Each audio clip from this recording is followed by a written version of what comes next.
Dia juga waktu itu punya baju yang khas, kalau kalian ingat. Bajunya itu warna merah, mirip dengan batik saya ini, warna merah. Ada tulisannya juga. Pertanyaan saya, apakah baju itu kemarin dipakai ketika rekonstruksi? Coba lihat di Google atau lihat di siaran TV. Artinya, apa yang saya katakan? Baju yang diterapkan oleh FS untuk para penyidik ini dipakai kembali oleh anak buahnya yang memimpin penyidikan itu. Artinya kita solid. Oh, itu pertanda? Ya, itu simbol-simbol. Jadi hanya orang-orang intelijen yang bisa membaca itu. Jadi di handphone saya ini bisa saya tunjukkan puluhan sampai ratusan jenderal. Dari darat, laut, udara, kepolisian, bahkan dari BIN. Kita membina hubungan yang baik dengan mereka. Sehingga karena mereka teman kita, mereka tidak segan-segan mensuplai informasi. Ada yang suplainya terang-terangan melalui WhatsApp, ada yang suplainya bertemu, minum kopi. Oke, saya kasih kamu baca, tapi baca doang misalnya.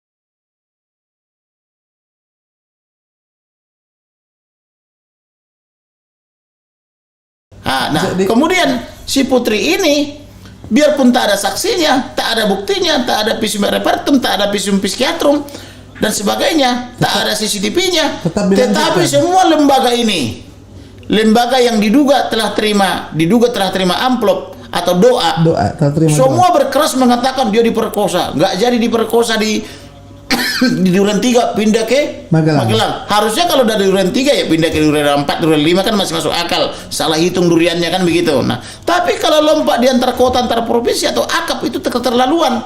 Kemudian dibilang, oh yang benar tanggal 4 di Magelang.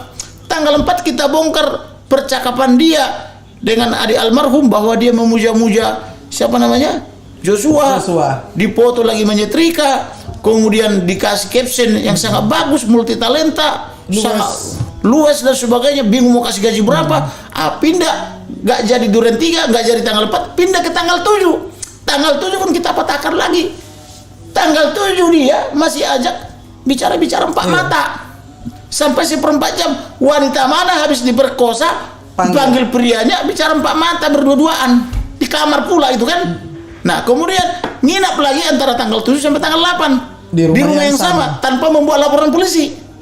Wanita mana istri polisi sudah diperkosa dan tak membuat laporan polisi, tapi malah nginap bersama di rumah itu antara tanggal 7 sampai 8. Dan ajabnya lagi tanggal 8 masih dikawal oleh pria itu, dalam arti ini oleh almarhum, dari Magelang ke Jakarta. Inilah kebohongan. Tetapi karena orang ini telah menerima terlalu banyak doa, maka doa itu menutupi hati dan pikirannya. Sehingga semua mereka selalu mengatakan, katakan diperkosa. Kenapa harus diperkosa?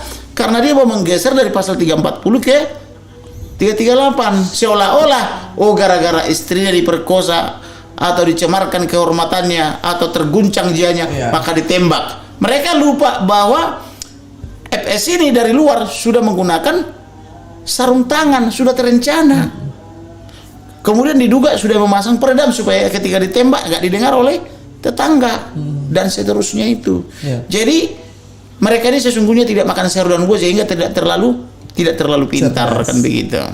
Begitulah kira-kira. Jadi itu ceritanya. Jadi ini kan memang dari awal itu sudah penuh dengan perencanaan, dan kalau tidak gara-gara kuasa hukum Joshua yaitu Ito Kamarudin CS kemudian mengajukan 340, mungkin rakyat tidak Indonesia membuat laporan polisi ya. Laporan mungkin rakyat Indonesia tidak akan terbuka matanya. Nah, sekarang ini kan mereka secara intens mengikuti, cuman yang paling tadi itu melukai rasa keadilan masyarakat itu, pertanyaan ini kebanyakan apa yang terjadi dengan PC, kenapa juga dia tidak ditahan, apakah Kapolri tidak tahu bahwa rakyat menginginkan keadilan ditegakkan, dan inilah. Jadi ini banyak sekali nih chat-chat yang masuk. Kira-kira Saya kan sudah kasih solusi. Presiden harus peduli dan harus action, tidak bisa hanya talk only. Sedangkan yang dilakukan Presiden Republik Indonesia adalah hanya talk only, hanya bicara 4 kali, buka seterang-terangnya, buka seterang-terangnya, Meminta, buka itu pun seterang-terangnya, meminta, bukan sampai 4 menuntut, kali. iya. Nah, kalau perkataan kita tidak bisa dipahami oleh bawahan kita, katakanlah antara atasan dan bawahan, maka kita sebagai atasan harus memberi contoh dan teladan. Ibaratnya saya terhadap anak saya misalnya, saya perintah anak saya, ternyata dia nggak mengerti juga apa yang saya katakan. Tidak perlu saya ulangi 4 kali, tapi saya contohkan apa yang harus dilakukan. Kalau misalnya Kapolri, Kabar Reskrim, Dirtipidum misalnya diperintah misalnya oleh Presiden untuk membuka seterang-terangnya, ternyata Kapolri pun meminta supaya dibuka seterang-terangnya, ternyata Dirtipidum tidak mau membuka seterang-terangnya, yang ada justru melarang saya dan tim saya untuk ikut di dalam rekonstruksi. Maka tindakan Kapolri yang paling tepat adalah nonaktifkan atau ganti Dirtipidum Polri, atau mutasi jabatannya. Misalnya dia kasih jabatan, kalau memang harus punya jabatan, misalnya jadi Wakapolda karena dia berizin kan, atau geser ke posisi yang lain sehingga tidak mengganggu penyidikan dan tidak terjadi konflik of interest. Karena kenapa? Karena Dirtipidum Polri ini kan mantan anak buah daripada Ferdy Sambo. Ferdy Sambo. Nah, kalau kalian lihat misalnya, ini kalau Jelia melihat ya, ketika Krishna di Polda Metro jadi komandan apa namanya itu, penyidik, mereka membuat baju dulu namanya apa itu, comeback crime ya, apa namanya itu, yang turn back crime. Itu bajunya dulu. Dan Ferdy Sambo itu anak buah daripada Krishna Murti. Baju mereka itu simbolnya turn back crime. TBC. Di balik tulisannya juga menjungkir balikan kejahatan. Namun ketika Ferdy Sambo menyalip jabatan itu, dia dipromosikan menjadi Dirtipidum. Dia juga waktu itu punya baju yang khas, kalau kalian ingat. Bajunya itu warna merah, mirip dengan batik saya ini, warna merah. Ada tulisannya juga. Yaitu? Ya. Pertanyaan saya, apakah baju itu kemarin dipakai ketika rekonstruksi? Coba lihat di Google. Atau lihat di siaran TV. Jadi artinya apa yang saya katakan? Baju yang diterapkan oleh FS untuk para penyidik ini dipakai kembali oleh anak buahnya yang memimpin penyidikan itu. Artinya kita solid. Oh, itu pertanda? Ya, itu simbol-simbol. Jadi hanya orang-orang intelijen yang bisa membaca itu, yang punya analisis intelijen. Jadi itu sandi. Artinya kita solid. Karena memakai baju yang dibuat oleh Sambo. Yang dibuat oleh Sambo. Dan kita usir itu pengacara pelapor 340 kan begitu, diusir saya dan tim saya. Saya gitu juga waktu itu. Dan Kapolri sampai saat ini tidak mengambil tindakan kepada Dirtipidum, kepada Andrian. Iya. Padahal Kapolri mengatakan kita buka transparan, undang semua pihak, undang juga pelapor atau pengacara korban, undang juga pengacara terlapor, undang jaksa, undang LPSK, Kompolnas, Komnas HAM, seterusnya. Nah, ketika saya diusir, mengapa Kapolri tidak bertindak kepada Dirtipidum Polri? Berarti ada kemungkinan aku berkata undang tapi jangan undang. Artinya manis di bibir, lain di hati. Paham maksudnya kan? Iya. Jadi kata-kata pimpinan ini, karena kata pimpinan ini manis kedengarannya, indah kan begitu. Tetapi dalam pelaksanaan seolah-olah Dirtipidum lebih hebat daripada Kapolri. Seolah-olah Dirtipidum lebih hebat daripada Presiden. Presiden bilang buka seterang-terangnya, Dirtipidum bilang jangan. Kapolri bilang buka seterang-terangnya, Dirtipidum bilang jangan. Jangan dibuka. Harusnya kalau saya jadi Kapolri, kalau perintah saya tidak dilaksanakan anak buah, nonaktifkan, ganti, mutasi. Itu saya baru punya wibawa. Tapi kalau perintah saya tidak terang-terangan dilawan oleh anak buah saya dan saya tidak melakukan apa-apa, ya berarti saya tak ada wibawa, tak ada marwahnya sebagai pimpinan. Kan begitu. Kira-kira. Jadi dibilang bahwa semua itu adalah seperti sandiwara ya kalau disimpulkan dengan apa betul. yang dilakukan oleh itu. Jadi ada lagunya itu, dunia ini panggung sandiwara, sandiwara. kan gitu. Dari bagaimana itu bisa melihat sesuatu di balik layar itu sebagai simbol yang tadi itu katakan, lalu juga itu kan juga adalah menjadi pertanyaan, apa betul Bapak Kamarudin mendapat banyak informasi-informasi yang itu tadi kan saya bilang kan, pengacara selain takut kepada Tuhan, pintar berani, harus bergaul. Ya. Jadi di handphone saya ini bisa saya tunjukkan puluhan sampai ratusan jenderal. Ya. Dari darat, laut, udara, kepolisian, bahkan dari BIN. Ya. Kita membina hubungan yang baik dengan mereka. Minum dulu itu kok. Siap. Kita membina hubungan yang baik sehingga karena mereka teman kita, mereka tidak segan-segan mensuplai informasi. Ada yang suplainya terang-terangan melalui WhatsApp, ada yang suplainya bertemu minum kopi. Oke, saya kasih kamu baca, tapi baca doang misalnya. Ya. Nah, kita baca, tertangkap di subconscious mind kita, di alam bawah sadar, sehingga kita sudah ingatkan begitu.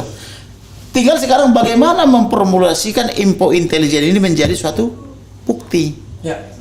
Maka perlu konfirmasi, perlu penajaman karena gitu, perlu investigasi.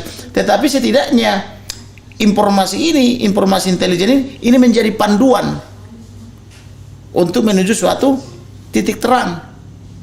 Biasanya pengguna informasi intelijen ini adalah penguasa, misalnya presiden, raja misalnya. Dialah pengguna. Dan presiden maupun raja tidak boleh menyebutkan sumber informasi itu, siapa nama intelijennya. Inilah dulu kesalahan pemerintahan di tahun sekitar waktu kerusuhan Ambon. Ya. Karena si pengguna data intelijen menyebut sumbernya, tidak boleh. Jadi kalau data intelijen itu tidak boleh diucapkan dari siapa, karena mereka itu umumnya mengatakan kode etik itu. Dan kalau kita buka besok dia nggak percaya sama kita, yang lain pun nggak percaya. Tetapi itu harus dilindungi. Tetapi tugas kita supaya itu tidak menjadi hoax atau tidak menjadi fitnah, memverifikasi. Trust and verify. Iya, tetapi dia harus kita lindungi. Apapun yang terjadi biar dipotong tangan kita. Ya. Namanya informasi intelijen tidak boleh dikasih tahu sumbernya siapa. Tetapi informasi itu boleh digunakan. Kira-kira begitu. Ya. Itu sebabnya bedanya intelijen kita dengan Israel. Kalau di Indonesia diangkat dia intelijen pagi, malam dia sudah diumumkan di medsos, aku hari ini intel, ini bukti pengangkatannya katanya, dikasih tahu dia intel. Kalau intelnya Israel misalnya Mossad, sampai mati, sampai dipotong pun seperti Cohen, dia digantung dia di negara tetangga, dia tidak mau dia mengaku intel. Ya. Jadi beda latar belakang, beda karakter juga. Nah, itu yang pertama. Lalu saya juga ingin menyimpulkan bahwa berarti selama ini Ito Kamarudin dipercaya ya? Dipercaya oleh teman-teman. Makanya saya bilang advokat itu harus bergaul. Advokat tidak boleh sombong. Karena kalau kita sombong, ya pergaulan kita berkurang, rugi kita. Ya. Oh, hidup cuman 60-70 tahun paling lama, 80-90 tahun, ngapain sombong? Harus memanfaatkan bergaul. Jadi akhlak itu menjadi nomor satu. Ya kan? Karena advokat kan profesi yang terhormat, officium nobile, kan gitu. Jadi kita kemarin kalau berfoto begini, on. Jadi AAE, on, kan gitu. Jadi apa itu on? Officium nobile. Oke. Officium. Jadi ini adalah salam dari AAI. Iya. Officium nobile. Officium nobile tulisannya. Organisasi apa itu, profesi terhormat itu. Jangan kita mengaku profesi terhormat tapi menyuap. Ya nggak boleh. Jadi saya katakan kemarin yang paling keras adalah tidak boleh menyuap penegak hukum lain. Oke. Jadi intinya advokat itu adalah bagian penting ya dari penegakan hukum. Ya. Jadi saya katakan biar orang lain punya senjata, punya nuklir, punya apapun senjatanya, kita cuma punya mulut. Mulut itu punya power kalau dirawat perkataan. Jadi seorang ahli hukum atau advokat atau juris, dia harus terbiasa berpikir secara juridis. Ya. Dia harus terbiasa berkata-kata secara juridis. Dan dia harus terbiasa menanggapi secara juridis. sesuai Seperti dengan saya misalnya dengan profesinya. rekan saya Patra misalnya. Rekan Patra karena saking bersemangatnya dia mau berdebat dengan saya di TVRI, advokat itu tidak bicara di televisi tapi bicara di pengadilan kata dia. Maka saya tanggapi, saudara advokat bukan? Advokat, ngapain kamu bicara di sini? Ya. Kenapa kamu tidak tunggu di pengadilan Sidang. saja? Akhirnya dia jadi keok kan begitu. Nah, jadi seperti itu. Jadi menanggapinya itu harus tajam. Ya. Jadi dengarkan dulu kata-katanya dengan baik. Kira-kira jawabannya apa? Ya.